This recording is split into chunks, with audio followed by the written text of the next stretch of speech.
지금 당장 원하는 것을 손에 넣지 못하면 불안하신가요? 주문한 택배가 하루만 늦어도 초조하고 1분짜리 영상도 2배속으로 봐야 직성이 풀리는 시대. 우리는 어쩌면 인류 역사상 가장 조급한 시대를 살고 있는지도 모릅니다. 즉각적인 만족과 효율성이 미덕이 된 세상에서 기다림은 어리석고 뒤처지는 것, 심지어는 무능력의 상징처럼 여겨지기도 합니다. 하지만 여기 시대를 초월하여 우리의 심장을 관통하는 한 문장이 있습니다. 인내할 수 있는 사람은 그가 바라는 것은 무엇이든지 손에 넣을 수 있다. 이 말은 미국의 건국의 아버지이자 발명가, 과학자, 외교관이었던 벤자민 프랭클린이 남긴 것입니다. 그는 스스로를 끊임없이 단련하고 개선하여 자수성가한 인물의 전형이었죠. 그의 삶 자체가 인내라는 덕목이 가진 폭발적인 힘을 증명하는 하나의 거대한 증거였습니다. 프랭클린은 단순히 성공을 위해 참으라고 말한 것이 아닙니다.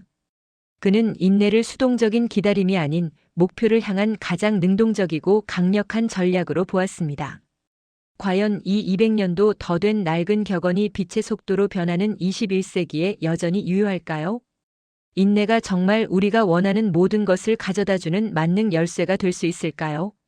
오늘 우리는 벤자민 프랭클린의 통찰을 통해 현대 사회가 잃어버린 가장 위대한 힘, 인내의 진짜 가치를 파헤쳐보고자 합니다.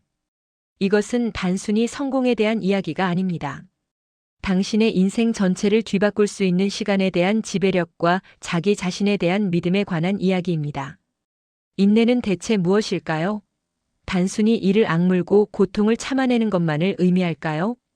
심리학적인 관점에서 인내는 훨씬 더 복합적이고 능동적인 정신 활동입니다. 그 본질을 가장 명확하게 보여준 실험이 바로 스탠포드 대학의 월터 미셸 교수가 진행한 마시멜로 실험입니다.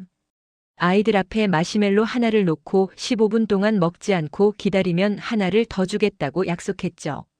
눈앞의 즉각적인 유혹을 참고 더 큰 보상을 기다릴 수 있었던 아이들은 훗날 학업 성취도, 스트레스 관리 능력, 대인 관계 등 삶의 전반적인 영역에서 훨씬 뛰어난 성과를 보였습니다. 이 실험은 인내가 미래의 성공을 예측하는 중요한 지표임을 보여주었습니다. 이것은 뇌과학적으로도 설명이 가능합니다. 우리의 뇌에서 충동과 즉각적인 욕구를 관장하는 영역은 원시적인 감정의 뇌, 즉 변연계입니다. 반면 장기적인 목표를 세우고 충동을 억제하며 합리적인 판단을 내리는 곳은 뇌의 사령탑이라 불리는 전두엽 피질입니다. 인내심이 부족하다는 것은 변연계의 즉각적인 보상 신호에 전두엽이 쉽게 굴복한다는 의미입니다. 반대로 인내심을 발휘하는 것은 전두엽이 변연계의 충동을 성공적으로 통제하고 더 큰 미래의 가치를 선택하는 과정인 셈이죠. 중요한 사실은 이것이 타고나는 천성이 아니라는 점입니다. 인내심은 마치 근육과도 같아서 의식적인 훈련을 통해 얼마든지 강화할 수 있는 기술입니다. 우리가 목표를 향해 나아갈 때 마주하는 수많은 장애물과 지루한 시간들은 사실 우리의 인내 근육을 단련시키는 최고의 헬스장인 셈입니다. 벤자민 프랭클린이 말한 인내할 수 있는 사람은 바로 이 뇌의 통제권을 스스로 쟁취하여 감정의 노예가 아닌 시간의 주인이 된 사람을 의미하는 것입니다. 역사는 인내라는 무기로 불가능을 현실로 만든 위대한 인물들의 이야기로 가득 차 있습니다. 그 중에서도 발명왕 토머스 에디슨의 이야기는 인내의 진정한 의미를 극적으로 보여줍니다. 그는 백열전구를 발명하기 위해 무려 1만 번이 넘는 실패를 경험했습니다. 사람들은 그를 비웃으며 시간 낭비라고 조롱했지만 에디슨은 태연하게 말했습니다. 나는 실패한 것이 아니다. 나는 단지 작동하지 않는 1만 가지 방법을 발견했을 뿐이다. 그의 말 속에는 수동적인 기다림이 아닌 목표를 향한 끈질긴 탐구와 적극적인 배움의 자세가 담겨 있습니다. 매번의 실패는 좌절의 이유가 아니라 성공에 한 걸음 더 다가가는 과정이었던 것입니다. 그의 인내는 캄캄한 밤을 밝히는 위대한 발명으로 이어졌습니다. 이 원칙은 현대에도 그대로 적용됩니다. 세계적인 베스트셀러 해리포터의 작가 조앤 롤링은 무명 작가 시절 12곳이 넘는 출판사에서 거절당하는 아픔을 겪었습니다. 생활고에 시달리면서도 그녀는 자신의 이야기에 대한 믿음을 놓지 않고 끈질기게 문을 두드렸습니다.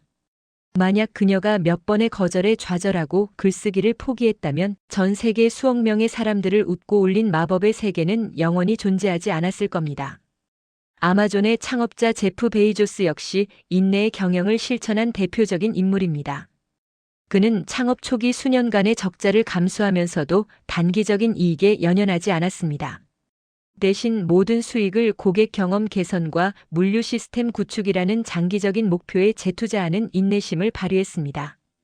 월스트리트의 비난 속에서도 묵묵히 자신의 길을 걸었던 그의 인내는 결국 아마존을 세계 최대의 전자상거래 제국으로 만들었습니다. 이들은 모두 벤자민 프랭클린의 말을 온몸으로 증명해낸 사람들입니다. 그들은 자신이 바라는 것을 명확히 알고 있었고 그것을 손에 넣기까지의 지루하고 고통스러운 과정을 기꺼이 견뎌냈습니다.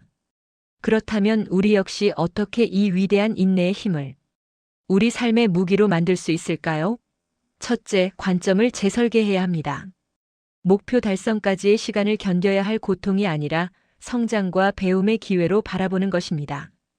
거대한 목표를 당장 이룰 수 없음에 좌절하는 대신 그 목표를 잘게 쪼개어 매일 달성할 수 있는 작은 과제들로 만드세요.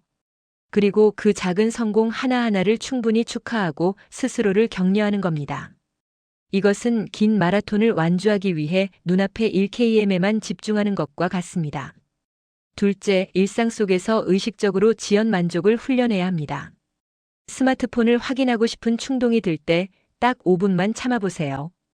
온라인 쇼핑 카트에 담아둔 물건을 바로 결제하지 않고 24시간을 기다려보는 겁니다. 이러한 작은 훈련들이 반복되면 충동을 통제하는 뇌의 전두엽이 강화되고 더 큰 유혹과 어려움 앞에서도 평정심을 유지하는 힘이 길러집니다. 마지막으로 복리의 마법을 이해해야 합니다. 위대한 성과는 단 한 번의 극적인 사건으로 만들어지지 않습니다. 매일 꾸준히 쌓아 올린 작은 노력들이 시간과 결합하여 눈덩이처럼 불어날 때 비로소 폭발적인 결과로 나타납니다. 인내는 바로 이 복리의 마법이 작동할 수 있도록 시간을 벌어주는 가장 중요한 변수입니다. 벤자민 프랭클린의 말처럼 인내할 수 있는 사람은 그가 바라는 것을 무엇이든지 손에 넣을 수 있습니다. 인내는 나약함의 상징이 아니라 목표를 향한 가장 냉철하고 강력한 통제력입니다.